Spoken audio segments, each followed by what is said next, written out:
just like your crazy Aunt Grace. And then I'm 12 and I find out that by my Aunt Grace, they mean like Grace Jones. And I was like, oh, okay. Wait, yeah, so that makes sense. But like spiritual aunt. No, like related. Like that's my dad's aunt. Grace Jones Yeah. is your aunt? My dad's aunt. Yes. Wait, Toni, like, I'm like, my head is spinning. We needed to start the interview there. Hello, this is Brooke Devard, and you're listening to the Naked Beauty Podcast. And if you are joining us here on YouTube, you are watching the Naked Beauty Podcast. I am so excited about today's guest. You know her, you love her, the one and only Toni Bravo. I'm going to just read a little bit of her accomplishments if you aren't familiar. She has over 1 million followers across her Instagram, TikTok, YouTube, and Substack. I follow and subscribe to all of those. Toni Bravo is a trusted expert on beauty, lifestyle, and now home decor. Toni's digital beauty career took off with a review of purple blush on her deep skin tone, and she has remained a beauty beacon ever since. Always honest, engaging, and creative in her approach, she has forged a strong bond with her followers. Toni's storytelling abilities have landed her incredible partnerships. Last year, she collaborated with Tower 28 on a beautiful blush collection. She's been featured in Vogue, Forbes, Architectural Digest, and so much more. And I am so excited, Toni, to have you here on Naked Beauty. I'm so excited to be here. Thank you for having me. Oh my gosh, of course. It's been such an incredible pleasure to see your ascent. I remember your rollerblading videos from like pandemic times to now you're everywhere. You're doing all of the partnerships, all of the things. It's so fun when I get to see you at all the LA events. You're just really killing it. Oh my God, thank you. I appreciate it. Yes. It's been fun. It's been a fun few years. Does it feel like it's all happened quickly? Yes, but also I feel like I've lived several lives, so spaced out in a sense, I think. But every lifetime has been fun, so I'm excited to be here. Well, I want to go back to the beginning. Yeah. You grew up in Long Beach, California, so you were a did. California girl. I did. What was it like growing up here? It was honestly, I feel very spoiled most of the time. It was beautiful. And I think growing up in Long Beach particularly was very small. A lot of me and my friends and kind of my like extended family even, we all went to the same schools, elementary school, middle school, high school, and some of us followed each other to college. It was very small and beautiful, and it felt like community. And I think growing up in a place like this where it's beautiful, 70 degrees, sunny, you kind of just want to be outside. Did you like go to the beach after school? I grew up watching The Hills, so like my perception of what it's like growing up in California is very like after school, go to the beach. We would go to the beach. We'd find ourselves just about anywhere. I think my social life, and even now kind of into my social career in recording my roller skating videos, it was very community centered and it always felt that way. So I think that thread is something that's still very, I think, true to how I show up now. But it's a beautiful way to start. I can't complain. Was Long Beach a diverse community? Were there other Black girls around? Like, did you feel like you were in a diverse community? Oh yeah, it was incredibly diverse. I think anyone that's ever grown up in Long Beach would agree with me. It was endlessly diverse. I think until I went out to college, I didn't really understand how not diverse everywhere else was, because Long Beach is such a mixture of everybody, every culture, every kind of individual, that wasn't something even I was cognizant of until I was taken out of it, which I'm so grateful for. And the beauty industry is not that way, which we're going to get into. But I'm curious, did you feel beautiful growing up? Were you interested in beauty growing up? Yeah, no, I felt very beautiful growing up. I mean, I grew up with a twin sister, and I think there's something about twin. Yeah. Are you guys identical? We're fraternal, thank God. Okay. I feel why do you say thank God? I feel like identity, in terms of figuring out who you are, there's already so much involved that looking exactly like another person your whole life, I'm glad that we look alike, but not that alike, thank God. But growing up in that and feeling beautiful and understanding what beautiful meant to me, I think having somebody that looks very similar to you, we looked identical when we were very young. You kind of have a constant mirror in what you look like, and that can lead into you comparing or trying to figure out what you like about yourself. And I think you come more into yourself when you have that consistent mirror of, someone that looks very similarly to you. Other people compare, not just you, but other people compare you guys together, right? So I think it kind of very quickly, as a young person, we all kind of come into that ourselves. But I think as a twin, when you're kind of faced in that way with what identity means to you and what beauty means to you. You kind of arrive there either quicker or differently, and I'm so grateful for that. So I grew up with parents that made us both feel beautiful in our own ways. Now, do you have the twin thing where it's like you feel a pain in your right side and then she's like, oh my gosh, this just happened to me? Like, how did you know? Like, do you get like the twin telepathy thing? There's definitely some unexplained connection there for sure. I mean, you kind of grow up and start in a, you know, the womb with another person. There is something like unexplainable in connection there. We also are both very similar. We're different, but we are very similar in the way that we process and the way we understand how each other kind of, we move through the world. Do you have a fun example? Honestly, okay, I remember we were in elementary school and we had switched classes a few times without our teachers noticing. Oh, We wow. were So in you're like the third grade. oh, I don't want to be in this math Yeah, class. or like, he's- I like your teacher better oh, wow. than my teacher. Oh my God, I like your teacher. So we would switch classes all the time when we were younger. It was like maybe, yeah, like second or third grade maybe. There's been little moments where definitely I think there's signals and sometimes the way that she feels that I'm like, oh my God, I wonder if I feel this way because she's feeling that way because it's happened before. And I think it's a thing. I think it's a thing. I think it's a little, 100%. I think it's a thing, and I think other twins would resonate and understand. Yes. Twins, weigh in on the comments because Listen, I feel like it's a thing. There's a connection. There's a connection. So you majored in film and media studies. I did. And now, of course, you're this prolific content creator. Did you God, always know you wanted to do you. something in the media realm? Maybe. I grew up recording and filming myself when I was like 9 or 10. I had a little compact mini and I'd record myself and my family and I would edit them on Windows Movie Maker, and I was too young to be allowed to have a YouTube channel, so they really existed just on my computer. And how old are you now? I'm 26 now. Okay, so Yeah. that's important for people to hear because Yeah. I think there's this perception that like these creators are just like these overnight successes. No. You've been doing this since you were 9. There was a desire. There was a Yes. desire before I even knew it was something I could do for money or for a career. Right. It was really just desire, and I had so much fun cutting clips together and story building, and then that kind of led into me having and leaning into film and media because a whole lot of studying that is storytelling, and so is creating and editing and all of those elements, which are all still my favorite parts today. So maybe I think innately there was a part of me that kind of knew I would be in like the storytelling entertainment world. I just didn't quite know Yes. in what way. I don't think I would have ever guessed it would be beauty.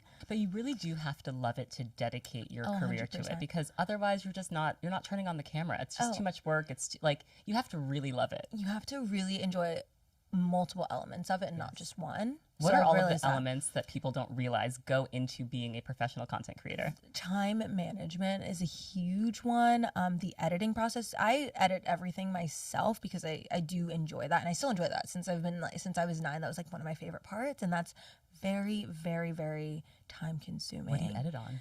I edit on everything. I recently started learning Da Vinci because I started coloring all of my videos, and I had practice and played around with cameras in college, so I kind of knew what was up, but I bought a camera that also shot in footage that was not colored, so I had to put it into a system to color it, and then I learned how to edit in there, so I keep it very seamless. But I love Da Vinci now, so I edit everything myself in a way that I think allows me to be and have control over what story I'm trying to tell. But there's so much time that goes into that, and also there's so much trust in yourself that you have to have when you are kind of the arbiter of your own story and you're telling multiple stories every week or every day. You have to really, I think there's so much confidence and trust in yourself that goes on behind the scenes that you can't fake, you can't pretend. And I think that's an element that is also involved in, I mean, just really understanding yourself, because if you don't, other people will kind of tell you who you are if you don't have an idea yourself. So it's very important, but the time, I think, and the passion is, I think, the biggest driving force for me. Yes. Which should be for everyone. It's a fun job. I enjoy it. There's just there is a lot of kind of back end logistics. I'm sure you know there's a lot going on all the time. I know. There's a lot going on. It's a fun job, but it's also a job. It's Emphasis also a job. on the job part. Yes. Yes. Like it is still work. It is still a job, and it's a lot of work, especially when there is not really an element of kind of turning off 100%. You kind of have to make that yourself. And I think in a job that is so kind of fluid, right? Like every day, every week, your schedule can change. Sometimes you can forget that with the schedule, work changes. You also need to be flex and have flow in the time you create for yourself. And it's so easy to fall behind on that because you're kind of following the flow of work that you forget that there's also a flow in your free time and your mental, the mental capacity that you have, and really paying attention to that is so important. So I think that balance is really difficult as well. That I think isn't something you realize until you really start like getting into it and kind of getting into a flow that requires a lot out of you. Yes. And to your point about never turning off, I mean, I'm sure you are, you'll say this very humbly because you're a very humble person, but I'm sure you're recognized everywhere you go, correct? It's been interesting. Like I think nice way of saying yes. Like I every single time. It's also really funny, I think, and I think it's nice to like have a sense of like humor in a lot of it because people come up and they'll be like, "Are you Toni Bravo?" And you're like, in what way can I answer this that doesn't like sound annoying, like to me even? Like, so most of the time I'm like, I don't think I might be. But there's little moments like that I think add a levity to even moments like that can feel a little maybe like not even anxiety inducing, but just like catches you off guard, right? Because you kind of get in your own head and you're running out, you're doing errands, you're doing whatever. Yeah, you're not really, I want to go to the Grove and pick up like you're not even thinking nice about coffee. it. You're not even thinking about it. So I think in those moments, that's where it gets. I think the very first time somebody recognized who I was, it was like across the street. I was walking across the street. I think I'd like walked out of a hotel and I just hear my name and I fully thought I was like hallucinating or not okay, or I was about to faint. I was like, why am I hearing my name being yelled, like full name being screamed from across the street? And I look and it's a bunch of girls like waving at me and it was really sweet. But I think in those moments I was like, oh, this is bigger than me. Sometimes it's hard. Sometimes it can be hard to grasp. I mean, the numbers are numbers. And you understand there's people behind those numbers, but I think in your real day-to-day life, it's a shock sometimes. Like, oh. It is. But also really cool, and I meet the sweetest people. Now, something that you've written about in your Substack that I think is just so fascinating, you talked about, is there something unhealthy about looking at yourself all the time? And you mentioned that you edit your own work. I haven't edited this podcast in years, but I used to edit, and I would just be like, I actually can't listen to my voice. And like, I need a break. I need a break from seeing my face. What does that do to your psyche to just be so intimately involved with yourself? And I mean, that's something I was very curious about, especially in the beauty world and growing up. And I mean, looking at the people who've spent 10 plus years in the beauty space, and I'm 26 now. But if I were to, keep recording the way that I record and looking at myself 10 years from now at 36 and, looking at that, I think it could be very easy on a day-to-day to look and see, okay, there's like a little line there, or there's like a little like wrinkle there, and they're not bad. I don't have any bad feelings about it, but like I'm growing up, and you're watching yourself grow up in a way that I don't think is normal. And especially in in beauty where there's kind of these answers to these problems, even if you don't mean to, you look at those situations, or you can look at those things happening to you because you're human, as something that needs to be addressed or fixed. And that was something I've never felt about myself, but I was afraid of feeling about myself. And I think for me that balance looks like having breaks. I don't edit every single day, and I take time away, and I also spend a lot of time at home with people that are not in this space at all, and friends and family that don't have anything to do with the industry that I'm in is very grounding. So that balance is really helpful. When you were first starting out, one of my favorite YouTube videos you've done is how to turn a hobby into 100+ brand deals. Oh my goodness. It's incredible. Which is so wild. It's like, even looking back at that, it was insane. Explain for people that haven't seen it, your approach. So basically, in regards to in the very beginning, I think I was learning so much. So I'm a learner. For me, it was about quality and saying yes to things I wanted to say yes to. And a lot of it was trying to challenge myself. So I was taking on these brands and these deals. And what was great about that too was there would be a lot of it would be under the same brand. So it'd be a brand that I'd work with 5-6 times, so it'd be like one brand and there'd be like 5 or 6 or 7 or 8 or 10 different times I'd work with them throughout the year. And some were more high lift, where I was creating video content for them, or it would be lower lift where I'd do something organic and they would want to push it. When I started doing this full time, I started it full time with a manager, which was so helpful because beauty is insane. There's new things every single day. But even taking on the beauty things before I even had that manager, I got another taste of what that kind of back and forth looked like. And I realized very quickly that if I want to keep the creative juices flowing, there needs to be someone else involved. It was different with skating because skating was like, I think a lot easier for me to take a step back because you're outside and you're with community. This job can be very isolating. You're at home, you're recording, you're editing. It feels a lot. It felt very different to me. And I felt very overwhelmed a lot quicker. The quantity was different as well, but it felt different. And I was like, I definitely need some help with this. This is a lot, especially when the inbound started getting to be a little bit much. It's like, okay, we need somebody on. We need some help. Yes, and now thank God. And now you have a full team. You've got manager, agent, PR. And I feel so grateful to be able to have people that help because I think the more you are in this space, the more you want to do and the more you want to do well. Right. And without losing your sanity. And also always championing your own creative. And you're only really able to do that at the scale that you might with help. And I'm someone that really is particular about the way I like things. So the delegation element was harder to me in the very beginning. But then I realized that, you need a team to build anything. So that became a very quick lesson. And now I'm so grateful for everybody. And it's not hard when you work with great people, for sure. I think in the very beginning, I would hear so many like horror stories and, experiences that people would have in working with teams or managers or agents or whatever. And that kind of spooked me out a little bit before I took this full time. And then I just was so lucky to meet all of the right people, which made it very easy, thank God. But you can't do it on your own.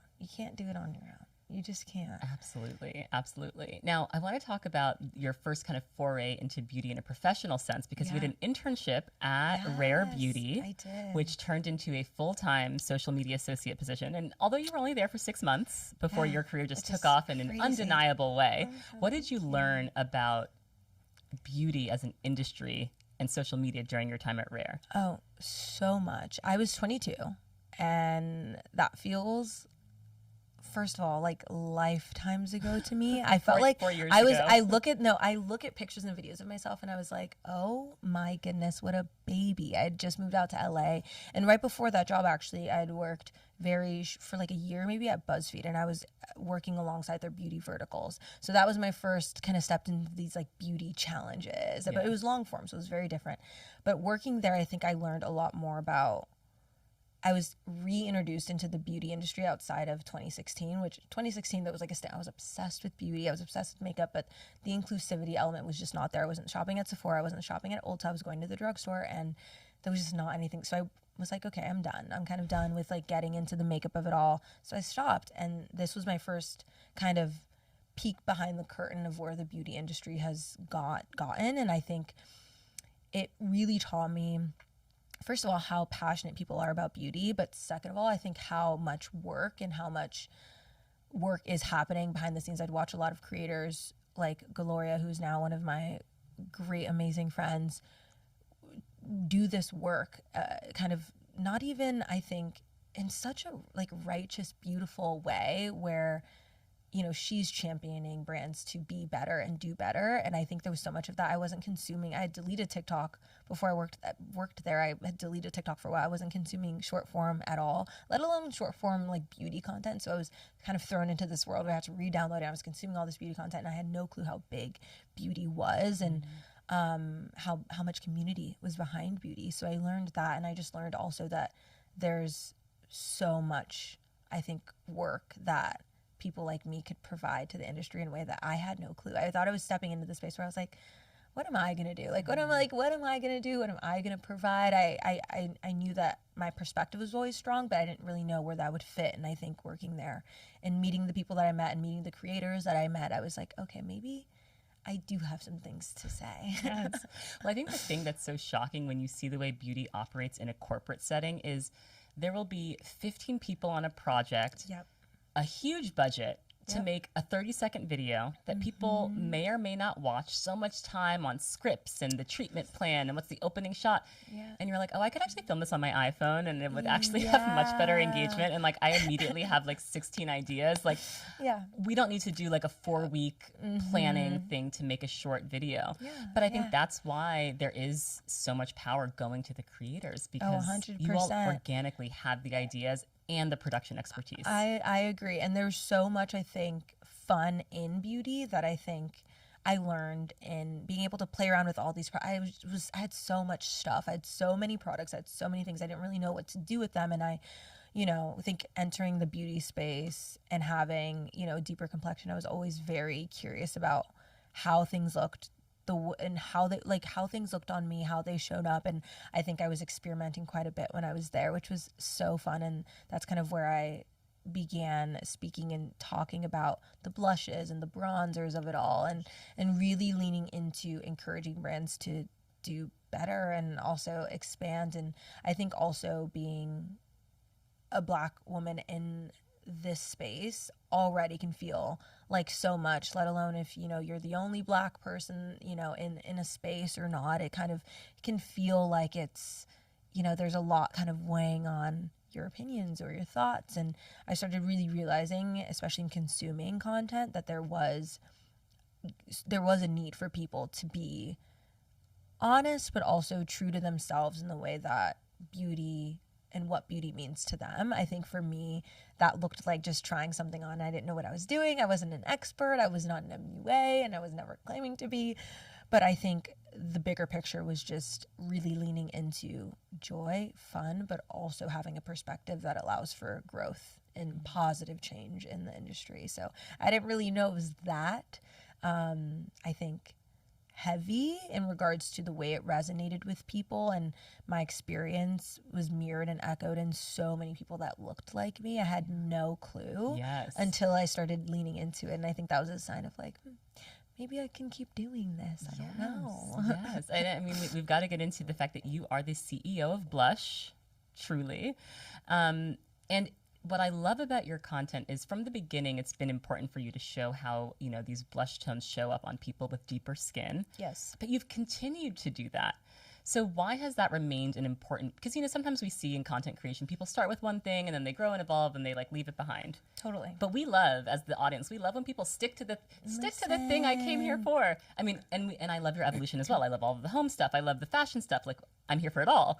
But I do love that you have remained very vocal in making sure that these brands are inclusive of different shade ranges, and specifically talking about blush. Yeah. So why is that so important to you? I think it's important because it's my everyday. Like when I'm wearing makeup, I wear blush every single time. So it kind of went hand in hand for me. So I think my experience online has always in a very real way mirrored and echoed my real life experience. So when I'm putting on makeup and I'm trying out a new color or shade or whatever it might be, blush is something I'm always incorporating. So that's always something that I'm curious about and naturally have this intrigue. And a lot of people share that. So I was like, why not have fun with it? And blush is so fun. And it was the one thing I was the most afraid of. So I think that's something that for me, having that like common thread was really helpful. And I think blush in real life and online it's hard to look away. It's bright, it's bold, it's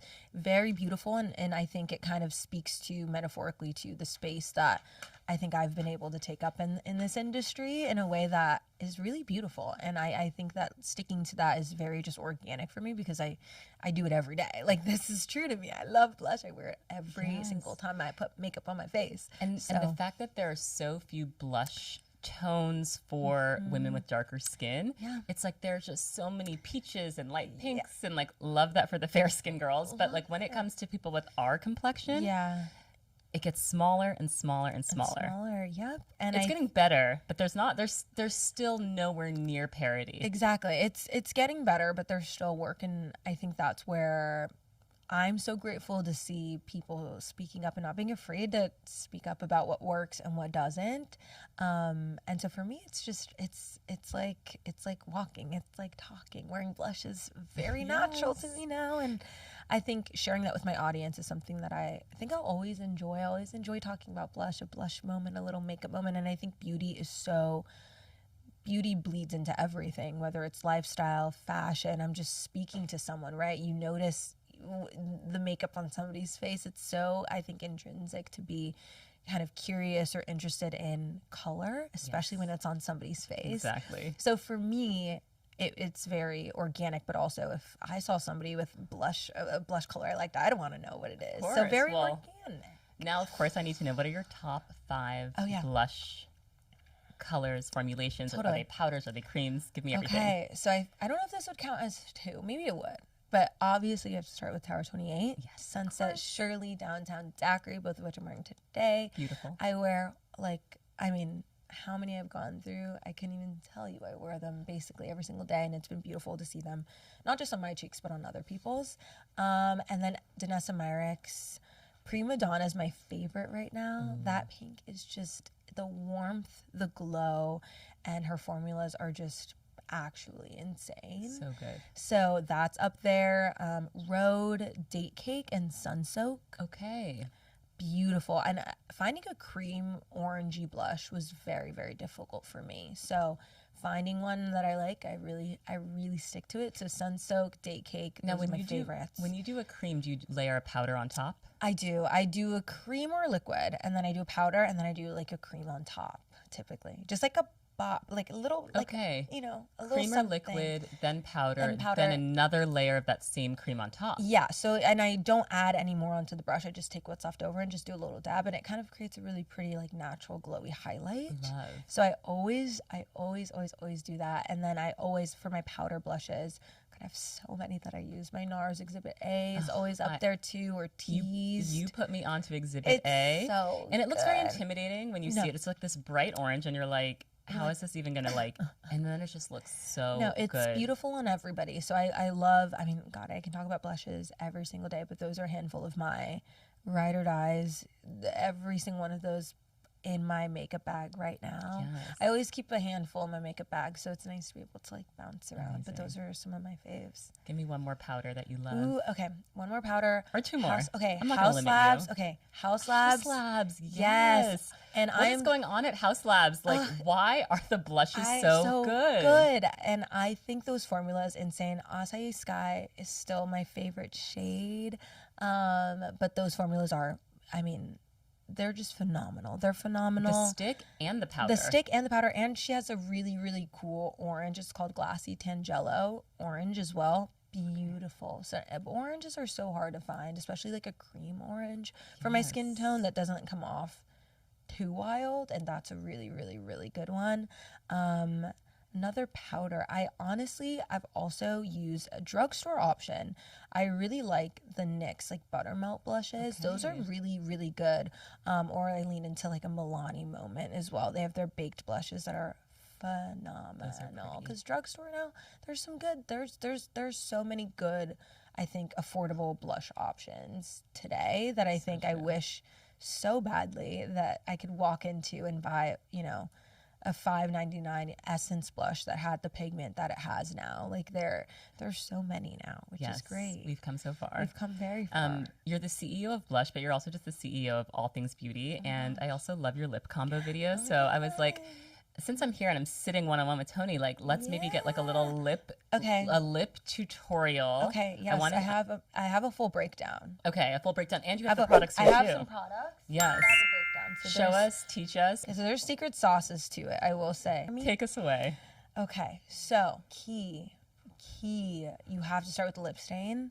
My favorite right now, Benefit Dark Cherry. Okay. And then I use on top of that Summer Fridays lip stain.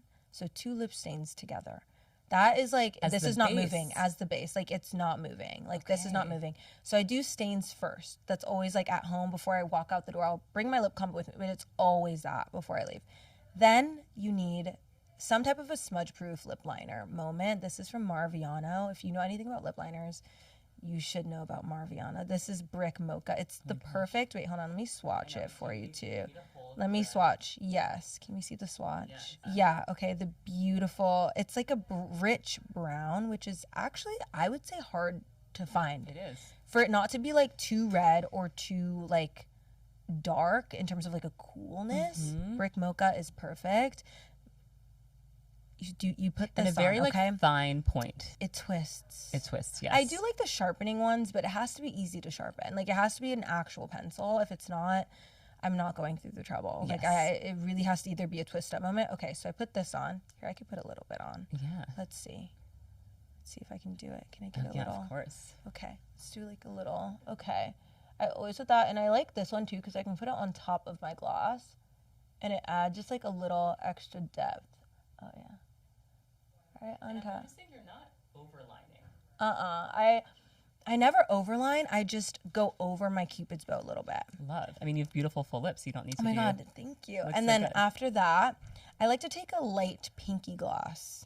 Like it can be honestly anything. I like NYX. I kind of like to bop around, but it just needs to be glossy and light. I just ran out of Toast from Rode. That's usually my go-to. But this one's from Lawless. It's, what shade is this? Daisy Pink. It just has to be like a very baby light pink like this. And then you just kind of put it on top. And then I just like dab it like this. Simple. It's very light work. So pretty. Listen, it's the lip stain with a smudge-proof longwear liner, and then any type of like light pinky gloss is my go-to. But what I like about the Benefit Dark Cherry is it gives kind of like a warmth to my lip underneath, so there's some dynamic with the brown. So it's not just like I've evolved. We've elevated. Before it used to just be like brown and pink, which is fun, and I still do that. But now I add like a warmth, like dark cherry or maroon stain underneath first, and that's the game changer. Amazing. And this lip liner, it's not going anywhere. Like this will stay on my lips until 6 p.m., 7 p.m., 8 p.m., 9 p.m. And all I have to do is just put this back on top. Gorgeous. Yeah. This is one of the biggest questions I have for you. Oh my gosh. You have relationships with these brands. I do. But if they make a mistake, you will call them out. Yeah. So how do you manage maintaining positive relationships with brands where you also have like critical feedback to give? And I would imagine that your audience is very vocal and they want to know what you think of something. They're very vocal. Yes. I think, I mean, for all of the brands, I've always approached the way that I share my opinions about products as if, because there are people behind the brand and people behind the product itself, and oftentimes these are people that I'm eventually going to be speaking to or in rooms with, right? So there is always an element of respect in the way that I review products, and the way that I share my opinions about products, which I think I've always kind of had. And very I do carry myself in that way outside of reviews, so it'd be kind of, natural there. So I think in that, it's always meant to be constructive for me. It's always meant to, I think, lead to better, not just a full, complete shutdown. And I think in that there is respect that I have always, just because I know from working kind of behind the scenes and working corporate that there are, there are real people behind the brand. And I think when I speak to it as if I'm speaking to real people and not just the ether of, the algorithm, it helps me kind of hone in on maybe why I'm frustrated with the product, why I'm frustrated with why it was sent to me, why I'm frustrated with how it works or shows up on me, because it's grounded in still a level of respect for myself, honestly, because at the end of the day, it's my page and this is my, the energy that I'm bringing to my page is the energy that often comes right back to you. So I do always like to foster constructive criticism. And I think a lot of brands are very respectful of that as well in turn and do listen to my feedback. There are some brands that obviously are not, big fans of the honesty when it isn't as positive, but I think the ones that are doing when it they're right, not, what do they say? I think there's definitely like a defensiveness, there's right? a defensiveness and there's a copy paste response to everybody that is not rooted in the fact that there's a human behind all of this, which then you kind of realize the ethos just might not be aligning there. But the ones that do actually care about, what's said, you see that change happen and those conversations behind the scenes happen. Because the thing is, if, you want something to change, it shouldn't just be, okay, this was horrible, this is bad, tomato, tomato, tomato. It's like there should be a conversation happening, unless, I mean, they're not interested in having a conversation, but if they actually, I think, practice what they preach in regards to being inclusive, being for everybody, right, then those are conversations that a lot of brands thankfully do want to have. And I think a lot of that happens beyond the digital. A lot of it happens off screen. A lot of the real kind of work, all of the real kind of work happens behind the screen's kind of like the last, like the, you know, the videos that people see, that's kind of like the last or the beginning, but it's never the end or the full process, which I think is what's important to remember outside of it, because I think sometimes you can get caught up in, you know, the 30-second review or the 45-second review, but there's so much that goes on behind. So I think I always approach it with an element of advocating for that change, but in a way that still feels true to myself and the energy that I carry, because that's ultimately like what's the most paramount to me. And fostering a community that feels constructive and healthy and kind is something I've always championed in my content and the way that I approach things, whether it makes me frustrated or not. I realize that there is a community that I'm speaking to and a community that I've created that I care and I'm so protective about. So that honesty is never something I'm afraid or push away from. I'm always gonna be honest about how I feel about something. And I think it's about understanding now what, like what would I want from this, or what's like kind of what's the intention behind posting this, because I think once you get to a point where there is a platform and there is change that you can really enact there, every single time you're creating something like that, there does need to be but like what's the why, what's the intent. And I think for me that's always made it feel always very grounding, and I've never steered away from it. So it's always been really fun to have a community though that really helps me out with that as well. And really, I think we come from the same mindset of we want better, so we're calling for better. And I think the fact that you've gone into product creation, either with your vanilla fragrance, this blush you did with Tower 28, you also know what goes into product development. Totally. What do you want to make next? Oh my God, I want to do a million things. I love jewelry. I love lip. I love home. I want to do everything. I want to do everything. We do have to talk about your home. I just casually mentioned, your Architectural Digest feature, which is like the end all and be all of home publications, right? To have your home in Arch Digest. Wild. And I read the article and you talked about it being such like this collaborative process, and you have color in your home. Thank goodness. All of these beige homes, we need to end it. It couldn't be me. Right. Even if I tried. Why is it important to you to have a home space that like reflects your personality? I mean, I spend so much time at home. We spend so much time having everybody, your home is your kind of sacred safe space, but especially when you are on as much as you're on, it's really important to have a place to retreat to that feels like it's your own. And for me, that was ultimately always the dream. Like, what a dream to be able to kind of customize your space and at that scale, right? So for me, that was important. What's your favorite little detail that you created in your new home? Okay, well, there's many, because it's such a charming space. I think in every single space, in every single room, every room and every space has its own identity, but they all exist to the same person, if that makes sense, which is something I would never be able to do, which is why you hire professionals, because you walk in every room and you're like, okay, there's a vibe here, there's a vibe here. And I remember walking in and I was taking pictures like towards the end of like every single room, and I opened up my camera. I was like, okay, every room's really, really cool, really cool. I opened up my camera roll and I see all the pictures together, and I was like, whoa, it tells a story. It tells a story, and that's where like the skill and the science of why it works makes sense. So I would say the color and the texture, there's so much like lime wash and paneling going on in the kitchen and lime wash throughout the house and wallpaper. So I think the mixture of all of the texture is something that I think added so much joy to the space and charm and personality that, I mean, I honestly never thought I'd be able to accomplish. So it's still very much so like a pinch me moment. Oh my gosh. But it's my safe space. So I think it was very important for it to feel like this is like mine. This is for me. It's absolutely gorgeous. Thank it's absolutely you. gorgeous. Thank Now, you. you have cited Jackie Aina, also friend of the pod, as one of your inspirations. Yes, icon. I mean, a pioneer in the beauty space.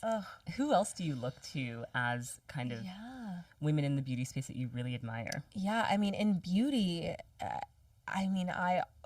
I think my biggest inspirations were always the women in my family. Growing up, looking at my mom's like vanity counter, my grandmothers, my aunts, and I have so many funny like aunt family stories. I remember I was like, every single year we would go out and like rent a big house, and the entire family would spend a week like on the beach somewhere or something. And it's called Camp Bravo, and it was really cute. And we grew up doing it all the time. And I would always hear these like stories. I would be recording and like editing things for what, I don't know. But every single trip, and I was in these outfits and I was doing these looks. And I remember always growing up, they'd be like, oh my God, you're just like your Aunt Joan. On my Joan side of my family, they're like, you're just like your Aunt Grace. Like, she's so out there. You're just like her. And I was like, oh my God, like, am I? Who's that? Like, who are you talking about? I was like 7, and they're like, you're just like her. You're just like her. And, you know, I was 7 at the time, and then I was 8, and then I was 9. And they're always like, you're just like her. Your love of beauty and like performance and all of this. You're just like your crazy Aunt Grace. And then I'm 12, and I find out that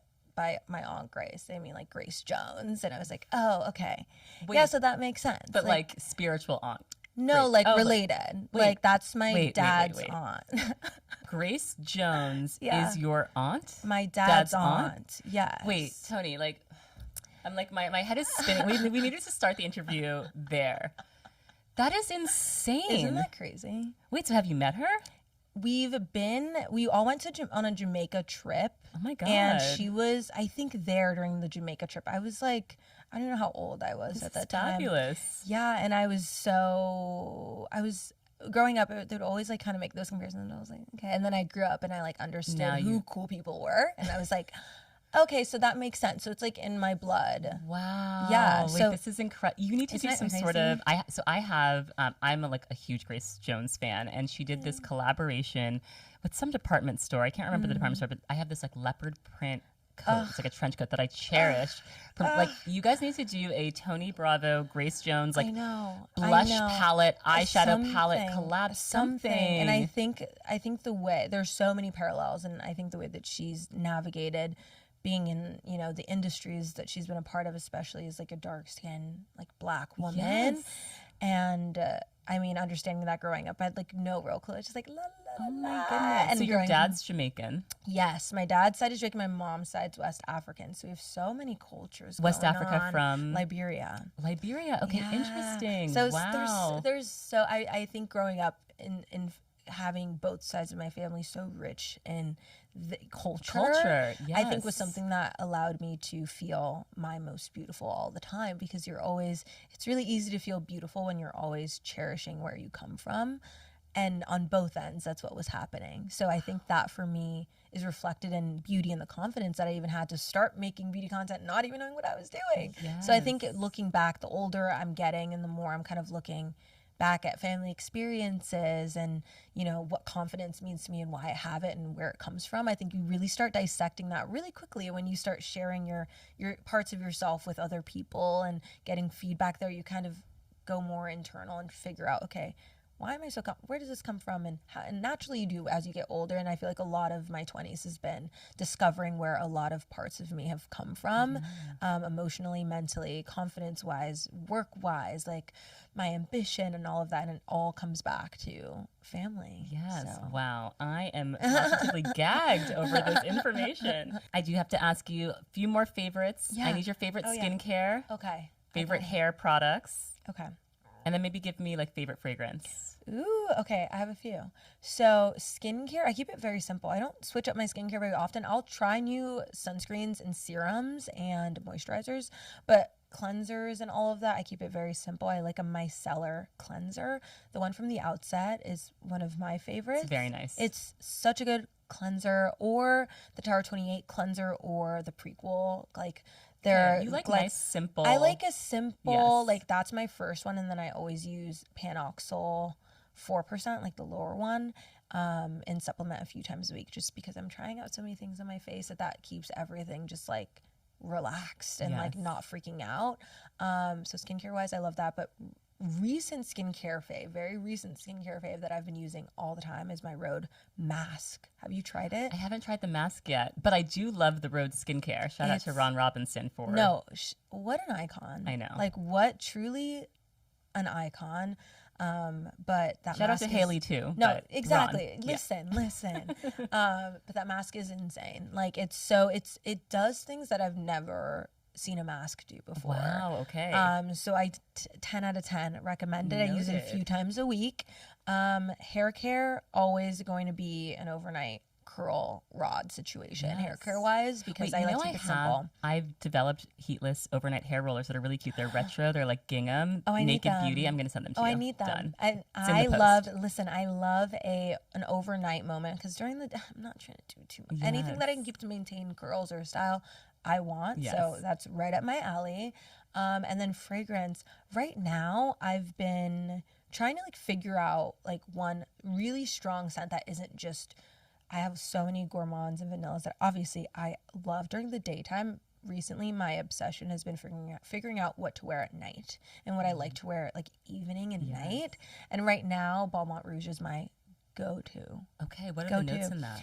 It's floral, but it's a grounded floral. It's not a overly sweet floral. It's a grounded floral. And I always get so many compliments when I wear it. And I'm like, oh, maybe it smells really good on me. And I remember I was like walking out of like a New York hotel and someone was like, what are you wearing? And I was like, Balmain Rouge. He's like, that can't be my Balmain Rouge. Like, it smells so much better on you. And I was like, that's so crazy. Like, everything really does smell different on everybody. So that was a very like affirming, like, oh my God, it smells really good. Oh my God. Nice, because I love this on me. I'm glad other people like it on me too. So that's my go-to right now for like a new kind of scent, adding something different. I think it's really easy to get kind of like in one specific fragrance like bubble. So I'm trying to get out of that. And next, I've been really leaning into like aquatic marine, which Orabella Salted Muse is like. I love the Orabella fragrances. They're so nice. The new Eternal, I think it's called Eternal Roots. So good. There's just something about their scent profiles that are so unique. Yes. And the fact that there's like an essential oil element. Love. Oh my gosh, Toni, it's been such a pleasure to hear from you, hear how thoughtful you are about all of your content and the work and like the true artistry behind what you do, right? You're not just like doing it to do it. You do it because you love this stuff so much. I love it. You are a true creative, like your Aunt Grace. And it's just been a pleasure to hear more from you. I have my final question that I ask every single guest on Naked Beauty, which is, when do you feel most beautiful? Ooh, honestly, when I'm fresh out of the shower, skincare done, overnight curls in, matching PJ set, my hot lemon water, and... Wait, where's the PJ set from? Oh my God, I have so many new ones. Recently, I've been loving my Damson Matter one. Okay, cute. It's striped, and I'm obsessed with it.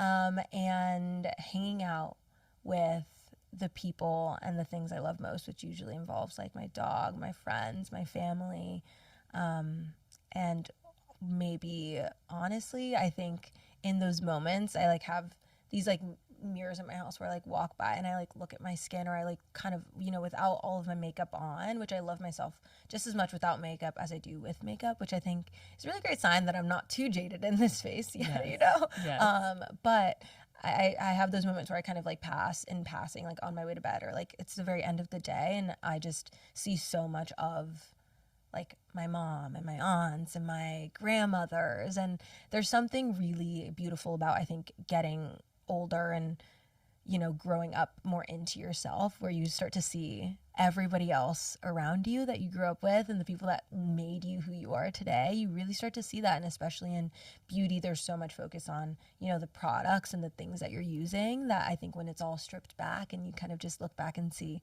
who you are outside of all of this, that's when I feel the most beautiful. Oh, that's so beautiful. Thank you so much for sharing, Toni. It's been such a pleasure to have you here on Naked Beauty. So wonderful. Oh, thank you for having me. And thank you all so much for joining us for this conversation.